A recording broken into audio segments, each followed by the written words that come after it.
I was driving, and the Lord said to me in that van, He said, my spirit would always strive with a man, for their hearts only evil continually. Well, I knew that verse as a Sunday school boy. And of course, I went and looked it up in the Bible. I didn't know where it was, but until I got through the experience and I went and looked it up in the Bible. And that's when God told Noah that his spirit would always strive with a man, for the hearts only evil continually. He was going to destroy the earth with a flood. Remember that? Well, that's exactly where I was at. And the Lord said to me, He said, the devil's laid a trap for you. He said, you're fixing to walk into it. You're going to wind up dead and in hell. And he said, if you'll turn your life over to me today, he said, I'll get out the mess that you've gotten into, and you will do what I've called you to do. Well, that day, you talk about being scared to death. Well, I was scared to life. I cried out to Jesus Christ, said, Jesus, I'm sorry. Forgive me. And he said, I called you when you was a child. And I knew that call, because I'd known the Lord as a little boy, and I'd just gotten away from Him and just let the devil back in my life. But that day, all the demons that had tried to control me and operate through my mind, I was set free from it. The Lord said, turn yourself in. Plead guilty to all these charges, and I'll get your life out of the mess that you've gotten into, and you'll do what I called you to do. But I thought that day, my God, Lord, if you can get my life out of the mess it's in, Lord, I'll do this. But no convict in the right mind was to turn yourself in and face life without the possibility of parole. But I knew that God's plan and God's way would work when my way had not worked for years. So I turned myself in.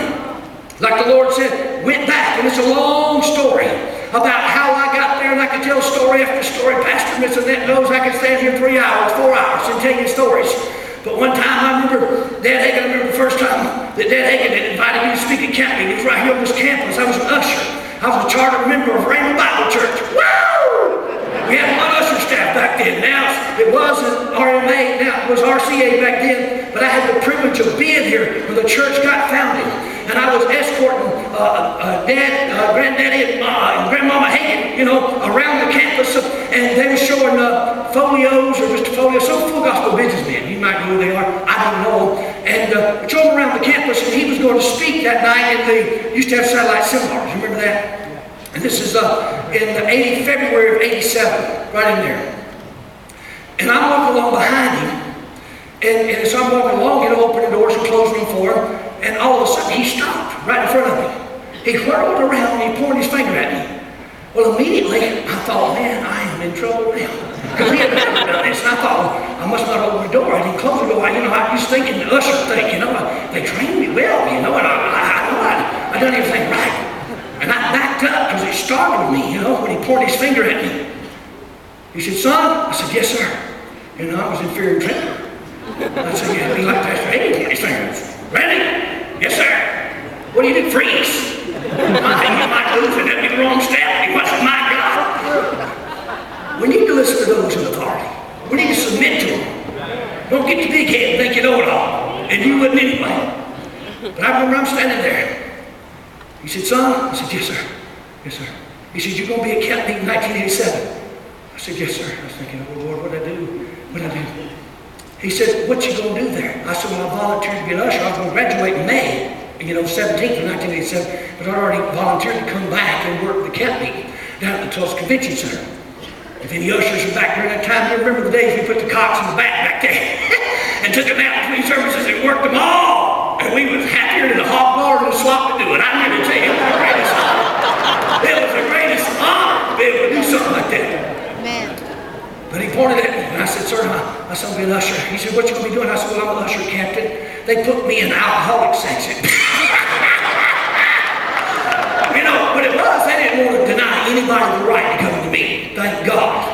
But you have to kind of control people that's on drugs and high, whacked out, freaked up, psychopaths. You know what I mean? I just thought about it. I used to come from there. And so they figured since I used to be one, that I know how to deal with one. So I was over that section in the back. You know where it was back there. And we could let them come in as long as they didn't disrupt or anything, and if they didn't mess with nobody, it didn't stink too bad.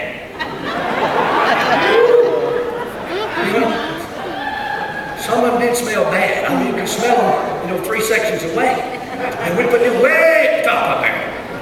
And some of them folks, they just get set free, but they put me over that section. I said, I'm going to be working at this section. He said, well, go ahead and do your job. He said, but the Lord just spoke to me. And he said, you've got a call of God on your life that must be fulfilled. And he said, the Lord told me that you're to speak at this county. I said, yes, sir. Yes, sir. Tears are running down my cheeks. I'm thinking, oh, God, I hope he had lost his mind. Does he know who I am? My God! I tried to keep it hid. You know,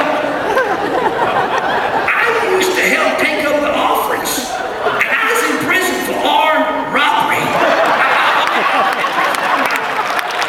And I would help take up the offerings. And remember, we'd pour it in the big basket, you know, where we could put it up. And I was back there, and I'm thinking, my God, if they only knew God was blind and struggling with blindness.